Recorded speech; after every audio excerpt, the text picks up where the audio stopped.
All right, so continuing with this paper, which was again October-November 2017, variant 2. So question 11. An industry consists of a dominant firm which acts as a price leader and a large number of small firms. So this is not really an oligopoly where you had a few powerful firms. Is you just have one dominant firm, and then you have just have a large number of really small and hence obviously weaker firms. Which statement about the profit maximizing output of the small firms is correct? Now, if you think about this, you can almost say that the curves for the small firms are very close to that of perfectly competitive firms. Because what happens? The dominant firm, the price leader, gives them a price, gives well, gives price, and now their own demand would almost be like perfectly elastic, because now for the small firms themselves, they're just large, right? There's a large number, so like kind of mimicking that of a perfectly competitive market for small firms. So for small firms, more or less it would follow something of this sort, very close to your perfectly competitive firms market. And your profit maximizing output is where MC is equals to MR. But that isn't an option. So you have to kind of think of some alternative. And we can in fact say that MR is equals to demand. It's basically equals to price. So we can say marginal cost is equals to price. That would be a point of, what do you call it?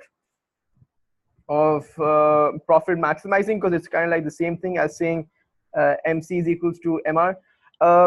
If you look at the other options, average cost is equal to average revenue. Well, no. Marginal revenue is 0. Well, that's total revenue maximization. That's not profit maximization. B is a little interesting because if you think about it, normally for a perfectly competitive firm, you could say that your average cost curve kind of goes something along these lines, and hence MC is equal to MR also when average cost is minimized. However, what you have to take into account, this green average cost curve only happens here, or most definitely happens here in the long run. In the short run, your average cost curves could look something like this as well, even in perfectly competitive market. In the short run, they can make losses and supernormal profits. And hence, because of that, minimum AC would not necessarily be equals to the point of MC and MR, at least not in the short run. So hopefully, that's why you can go with C. 12. There are two firms in an industry. Firm X faces a choice. Okay, nice. Well, without reading the question, this looks like the prisoner's dilemma, to be honest, just right off the bat. But because again, it faces a choice, right? Okay, so it can either act independently, so it can go alone, or work with its rival, so which is collude. If it acts independently, its profit could be 900 a week, but it could be only 400 a week, depending on what the rival does. If it works with its rival, the joint profit of the two firms together would be 1400, 700 each. It has no knowledge of what the rival's policy will be. So again, this is not contestable markets. This is not King's demand curve. I mean, King demand curve might be a result of interdependence. It does not describe this situation. It's not the principal agent problem. It is a prisoner's dilemma because your players here, so this is basically game theory. So your players, the two firms, they have at least partially conflicting interests, and they have certain degree of interdependence because again, what the profit is 900 or 400 depending on what the rival does. So there is some degree of interdependence, which kind of links to the features of the prisoner's dilemma. Do you guys think there's any other way to explain this? Yeah, king demand curve में अगर confusion हो भी तो it's important to know कि like the firm understands कि अगर वो price बढ़ाएगा तो भी दूसरे firms react करेंगे, और गिराएगा तो भी ना, they know their policy in case of king demand curve, तो ये तो वैसे भी गलत हो जाएगा। Okay, बाकी because सब here it has no knowledge of what the rival's policy will. Is that what you're saying? हाँ Okay, yeah. So you can just go with D then. What explains the King's demand curve model of price rigidity in oligopoly? Um, A, collusion between all firms in the industry in setting of prices. If there's collusion, then why would you have a king to demand curve? The assumption that a single firm acts as a price leader for all firms in the industry. no No, because king demand curve is about what happens when firms go alone, what happens when they increase prices or decrease prices by themselves. The individual firm's expectations. Oh, nice. This is exactly it. Their expectations about other firms' responses to its price changes. That is what the king to demand curve is all about. The reason uh, why it is elastic um, uh, above the particular price is because they believe as you increase price, other other firms won't follow, so you'll lose out on your market share. As you decrease price, other firms will follow, so which is why this is inelastic, and hence you won't really gain any market share, any significant market share, which is why it reinforces the concept of price rigidity, to just keep your price at this particular given price level and not change it. Barriers to entry contributes to oligopoly. They don't necessarily contribute to the king demand curve model. So that's that. Obviously, don't get confused in A. If you collude, then it's just different. Then you've just gone with a price and quantity output. It doesn't have a link with the king demand curve model. Not it doesn't have a link with that particular model. Which policy is not, just a sec. Uh, all right. So, which policy is not designed to correct market failure? Government provision of healthcare does correct market failure because you increase the production of demerit goods. Removing import quotas, probably that. In fact, I don't see how removing import quotas corrects has any link with correcting market failure. It might have a link with correcting your balance of payments, but like, or not correcting balance of payments, but like, I don't know how that's linked to market failure. See, price controls on large firms, yes, because if you're putting price controls on large firms, you kind of correcting that aspect of market failure where monopolies used to exploit consumers. Obviously, regulations on limiting smoke pollution is also how you correct and how you account for externalities, how you reduce them. So that 15, a tax system allows people to earn a certain sum of income free of tax. On income above this tax is levied at a constant rate, which diagram shows how marginal and average rates of tax vary with income. Now, before we even go to the diagrams, one thing you know for sure is that on a certain sum of income, so on a certain initial sum of income, the marginal, the marginal rate of tax should be, in fact, should I write MT rather? The marginal rate of tax should be zero because no tax is being applied on that. So if marginal starts with the origin, you can kind of cancel that out. And in fact, I believe just on that, you could already go with B. Right, guys? Hello. हाँ हाँ Okay. Because again, the idea that if in, in order for the initial sum of income to be free of income tax, your marginal has to be zero initially at least, right? So just on that. But if you want to look at it anyways, and after that, tax is levied at a constant rate. Constant rate means marginal should be a positive constant. So even if you didn't get what we said before, you could still cross out these. Well, you could still cross out A because for marginal to be a positive constant, it has to be horizontal. If marginal is a positive constant, that means average is increasing at a particular rate. So it can't be C because then wait. If marginal is a positive constant, that means the total rate of tax is increasing, which should mean your average is also increasing. And again, that's what's shown by average increasing in these two diagrams. Because if your marginal is above average, it kind of pulls that up as well. That's the mathematical relationship. But anyways, just on the first few lines of explanation, you could just still pick B. Anyhow, what is the best example of nudge theory as applied to the prevention of tax evasion? And Bilal will explain nudge theory. Bilal. Okay, stage fright. Shahryar will explain nudge theory. ना मुझे mute कर दिया था. You can unmute yourself. मतलब हाँ चलो बिलाल. यार explain because मेरा नेट खराब हो रहा है, वो अभी किसी की वक्त बंद हो जाएगा. चले. Thank you for being very useful. So nudge. That was so rude.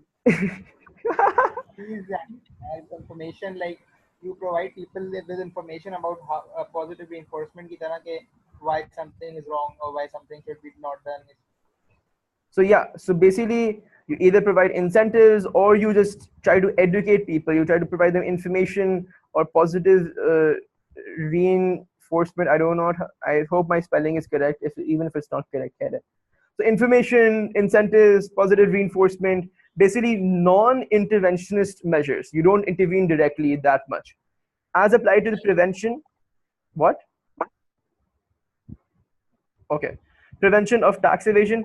Employing an extensive administration to ensure detection of evasion, that is pretty interventionist. If it's very interventionist, it's obviously not nudge theory.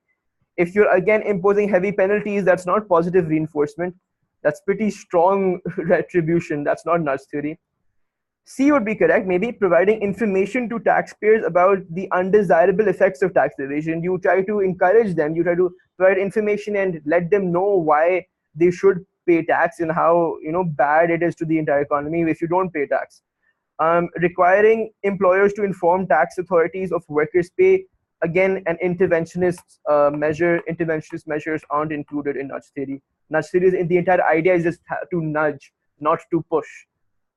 Anyhow, in many countries, it has been observed that when high marginal rates of income tax imposed on richer groups are reduced, so the tax rate on richer groups is basically going down.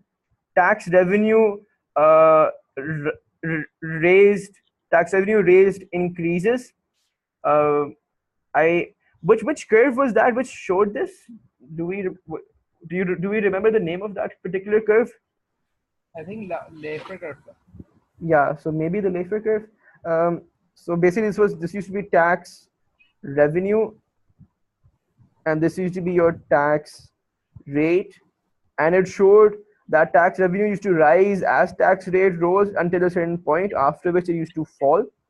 I don't know if it has a link in this question. Let's read the options. What is an implication? What is an implication? So of this observation, government policy should aim to minimize the income tax. Probably not. You don't want to minimize it, because even if you look at this curve here, if you're operating somewhere here, you might want to go to this point. You don't want to go to this point though. You don't want to go all the way to tax rate 0, right? So maybe not. Sales taxes are always superior to income taxes as a way of raising revenue for the government. I don't know how they, how they're always superior to income taxes. So probably not. Tax policy intended to reduce income tax on the rich may make the poor better off. Can we agree with this? Because if tax revenue is raised, that means more spending on the poor. Guys? Makes sense. Makes sense, because these two obviously don't make sense. But here, if there's a tax policy which reduces income tax on the rich, in this case at least, it would increase tax revenue. If you have more tax revenue, the government can spend more, so that can make the poor better off. The government should always levy proportional rather than progressive income taxes. That's not really an implication of this statement. Just because in this case, reducing tax rate leads to an increase in tax revenue. That doesn't have a link to progressive and proportional mechanisms. It may have a link to how much tax rate there should be there, but not how you tax. Progressive and proportional is more of how you tax. The diagram represents the market for labor. What would be the effect on transfer earnings and economic rent of a change in the supply curve from S1 to S2? So, quick recap: if there was this supply curve, if there is, let's say, this particular wage rate, so you have this particular quantity. Correct me if I'm wrong, but these are your transfer earnings. Transfer earnings, and this area here would be your economic rent. Now, if you look here, if you just look at economic rent, before it was somewhat like this triangle. Now it's really just this small triangle that I'm coloring, and hence we can say economic rent fell, which makes intuitive sense. As well as your supply curve becomes more elastic, your economic rent should fall. Well, whoops, I circled transfer earnings. Economic rent has fallen. Now, what happens to transfer earnings? So transfer earnings before was this. Now, this particular area is going to be added to your transfer earnings. So your transfer earnings will in fact rise, giving you answer D. How might real GDP per head be adjusted to make it a more reliable indicator when comparing standards of living in different countries?